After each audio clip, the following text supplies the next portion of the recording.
नमस्कार साथियों, बहुत बहुत स्वागत है आपका अपने YouTube चैनल पर। साथियों, आज इस एपिसोड के माध्यम से हम बात करेंगे कुंडली में कब महाधनी राजयोग का निर्माण होता है।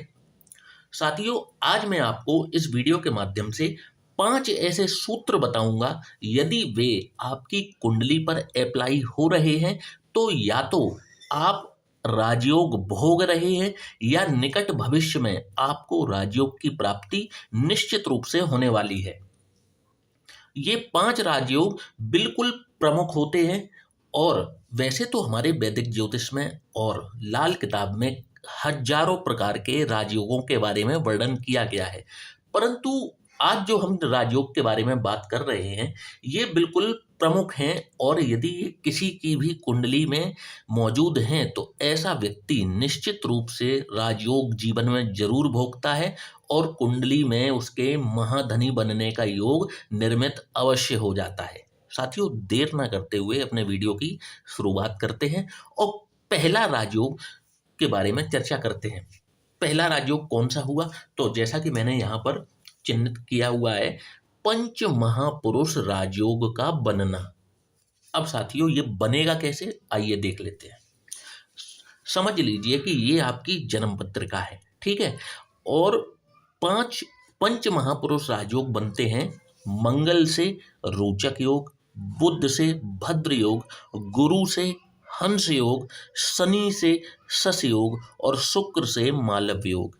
ये पंच महापुरुष राजयोग कहलाते हैं। अब ये कैसे बनेगा, आइए देखते हैं। कुंडली के ये केंद्र स्थान होते हैं, पहला, चौथा, सातवां और 10वां।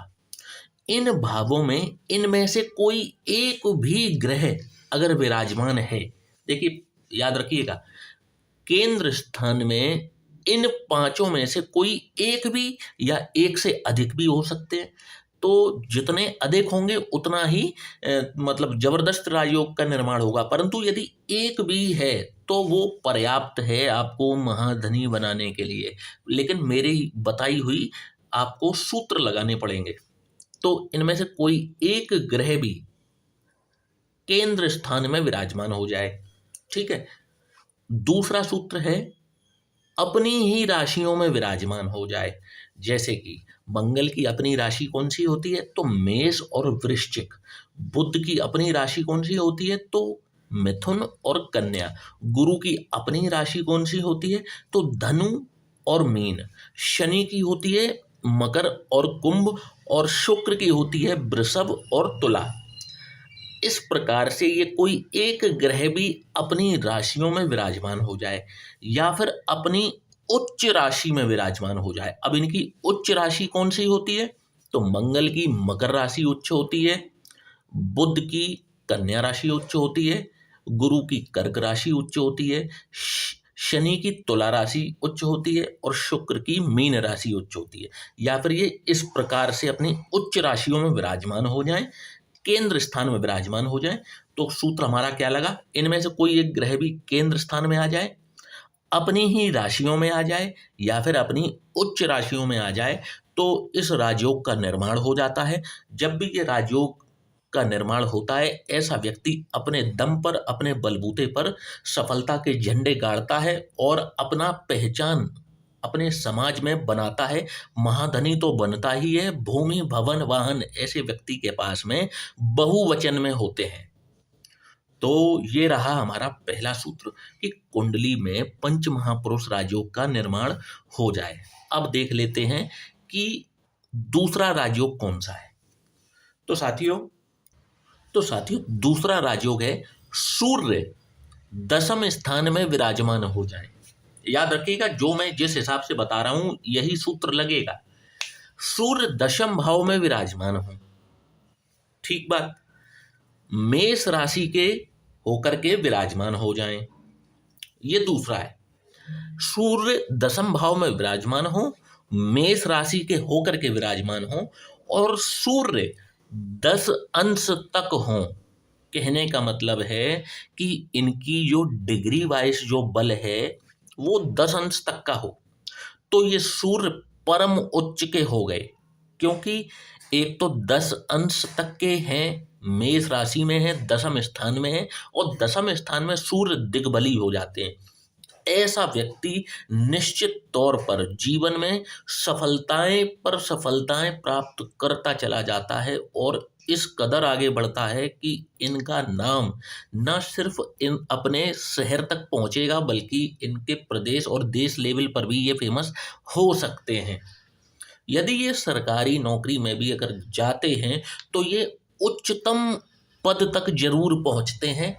महालक्ष्मी की विशेष कृपा इनको जीवन में प्राप्त होती है, और धन धान्य से ये परिपूर्ण हो जाते हैं, अकूत संपत्ति अर्जित करते हैं। भूमि भवन वाहन सब कुछ, कोट इनके घर नहीं बनते हैं, इनकी कोठियां बनती हैं। इनके ये घर नहीं बनाते हैं, इनके बंगले बनते हैं, कोठियां बनती हैं इनकी। बस सूत्र यही होने चाहिए। सूर्य यदि 10 अंश से उच्च के हो गए, जैसे मान लीजिए सूर्य 12 अंश पर हैं मेषी राशि में, परंतु 12 अंश पर हो गए, 15 अंश पर हो गए, 20 अंश पर हो गए, तो ये मूल त्रिकोण का ही फल देंगे, फिर ये उच्च का फल नहीं देंगे। मूल त्रिकोण का फल कितना मिलता है? तो 75% मिलता है, और जो उच्च उच्च फल मिलता है ये 100% मिलता है। तो यदि ये 10 अंश से ऊपर के हो जाएंगे तो फिर ये सिंह राशि का फल देंगे, आपको अपनी ही राशि का फल देंगे, फिर ये मेष राशि का फल प्रदान नहीं करेंगे। साथियों, ये हो गया हमारा दूसरा सूत्र। पहला था पंच महापुरुष राज्यों का बनना, दूसरा है सूर्य मेष राशि में 10 अंश पर दसम भाव में होना। अब साथियों बात करेंगे अपने तीसरे सूत्र की। साथियों बात करते हैं तीसरे सूत्र की। अब तीसरा सूत्र क्या कहता है? तो भाग्येश और पंचमेश केंद्र स्थान में युति करके बैठ जाएं। ठीक है, भाग्येश और पंचमेश। तो उदाहरण के तौर पर मैंने यहाँ पर मेष लग्न की पत्रिका बनाई है। ठीक है, मेष लग्न में पंचमेश कौन बनते हैं? तो देखिए 1 2 3 4 5, तो 5 नंबर की राशि पड़ेगी 5वें घर में, और 5 नंबर की राशि होती है सिंह, और सिंह के स्वामी कौन होते हैं? तो सूर्य। 6 7 8 और 9 ये हो गया भाग्यस्थान। भाग्यस्थान पर कौन सी राशि लिखी है? तो धनु, और धनु के जो राशि स्वामी है वो कौन है? तो गुरु। तो इन केंद्र भावों में कहीं पर भी 1 4 7 और 10, इन 4 स्थानों में कहीं पर भी सूर्य और गुरु की युति होकर के बैठ जाए तो भी राजयोग का निर्माण होता है। जो फलादेश मैंने ऊपर 2 कहे हैं, बिल्कुल सेम फलादेश आपको देखने को मिलेंगे ऐसा व्यक्ति। और यहाँ पर हम बात वेल्थ की, धन की कर रहे हैं, प्रॉपर्टी की कर रहे हैं, तो ऐसे फल आपको मिलेंगे जैसा कि मैंने आपको इन 2 सूत्रों में बता रखा है। युति देखिए कि युति किस प्रकार की होनी चाहिए। जैसे मान लीजिए कि यहाँ पर सूर्य 4 अंश पर बैठे हैं, ठीक है, गुरु बैठ जाए 8 अंश पर, या मान लीजिए सूर्य 5 अंश पर बैठे हैं, गुरु बैठ जाए 7 अंश पर, या यूं मान लें कि सूर्य बैठे हैं 10 अंश पर, गुरु बैठ जाए 15 अंश पर, तो ही हम इस युति को मानेंगे। और अगर डिफरेंस ज़्यादा हो गया 10 डिग्री से, जैसे कि उदाहरण पर मैं बता दूं, सूर्य आपके बैठ जाए 10 अंश पर, ठीक है, और गुरु बैठे हैं 27 अंश पर, तो कितने अंशों का अंतर हो गया? 17 अंशों का अंतर हो गया। तो फिर इस युति को हम नहीं मानेंगे, क्योंकि ये युति बहुत दूर की युति है। युति कैसी मानेंगे? तो बिल्कुल 10 डिग्री से कम का फर्क होना चाहिए, 10 डिग्री से कम का फर्क होना चाहिए। हालांकि यहाँ पर सूर्य से गुरु अस्त जरूर हो जाएंगे, परंतु जो ये राजयोग है इसकी प्राप्ति निश्चित तौर पर होगी। तो इस प्रकार से युति होकर के ये ग्रह बैठ जाएं केंद्र स्थान पर।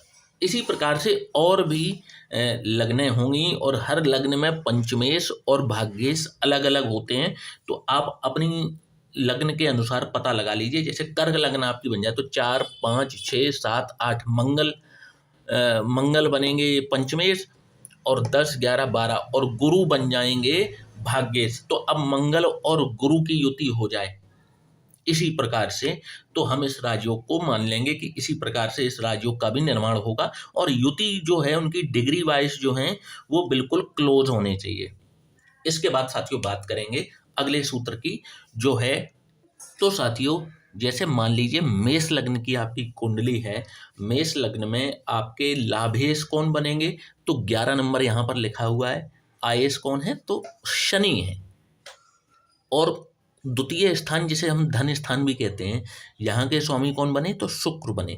तो कुंडली के केंद्र स्थान में कहीं पर भी शनि देव और शुक्र देव की युति हो जाए, और ये युति का जो मैंने अभी डिग्री वाला सिस्टम बताया था वो वैसा ही होना चाहिए कि ये पास की डिग्रियां होनी चाहिए। जैसे शनिदेव बैठे हैं 10 डिग्री पर, शुक्रदेव बैठ जाएं 12 डिग्री पर।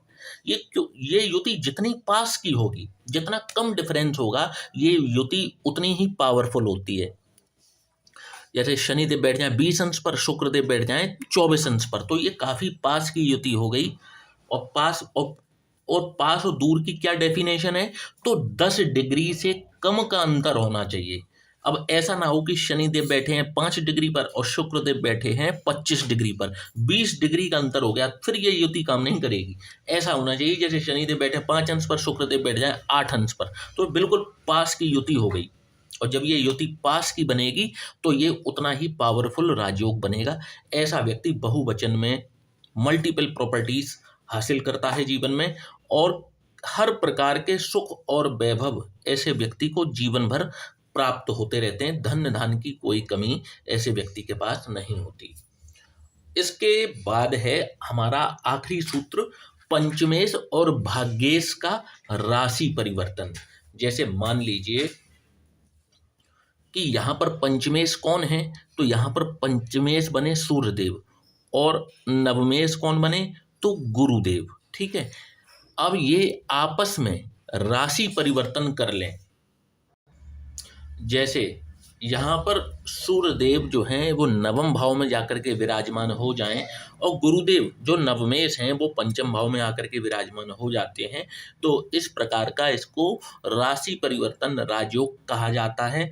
और इन दोनों ग्रहों की किसी एक की भी महादशा चल जाती है तो व्यक्ति के सारे सपने पूरे करने के लिए पर्याप्त होती है। व्यक्ति जीवन में जो चाहता है वो उसको प्राप्त होता ही चला जाता है। तो साथियों, आज हमने बात की 5 ये सूत्र, आप लिख करके कहीं रख लीजिएगा या फिर इसका स्क्रीनशॉट ले लीजिएगा तो आपको आसानी रहेगी। और देखिए कि यदि ये आपकी भी जन्म पत्रिका में यदि ऐसे सूत्र अप्लाई हो रहे हैं, या फिर आपके घर परिवार निकट मित्रों के में अगर इस प्रकार के राजयोगों का निर्माण हो रहा है, तो निश्चित तौर पर उनको सुनहरे भविष्य की शुभकामनाएं। उनको जीवन में राजयोग की प्राप्ति निश्चित तौर पर होगी। और इन ग्रहों की यदि महादशाएं चल जाती हैं तो व्यक्ति दिन दुगनी रात चौगनी तरक्की करता चला जाता है लाइफ में। भली चाहे उनका प्रारब्ध कैसा भी रहा हो, वो कैसे भी घर में उनका जन्म हुआ हो, चाहे वे निर्धन ही क्यों ना हो अभी, परंतु जीवन में एक ऐसा समय आता है जो इनके जीवन में टर्निंग पॉइंट आता है, यू टर्न आता है, और जहाँ से वे फर्श से अर्श का सफर जरूर तय करते हैं, अपने बलबूते पर करते हैं। आशा करता हूं कि आज का वीडियो आपको पसंद आया होगा, तो वीडियो को लाइक और चैनल को सब्सक्राइब करना बिल्कुल भी ना भूलिएगा। और यदि आप भी अपनी कुंडली का विश्लेषण करवाना चाहते हैं तो नीचे दिए हुए इस व्हाट्सएप नंबर पर आप हमसे संपर्क कर सकते हैं। जय श्री राम।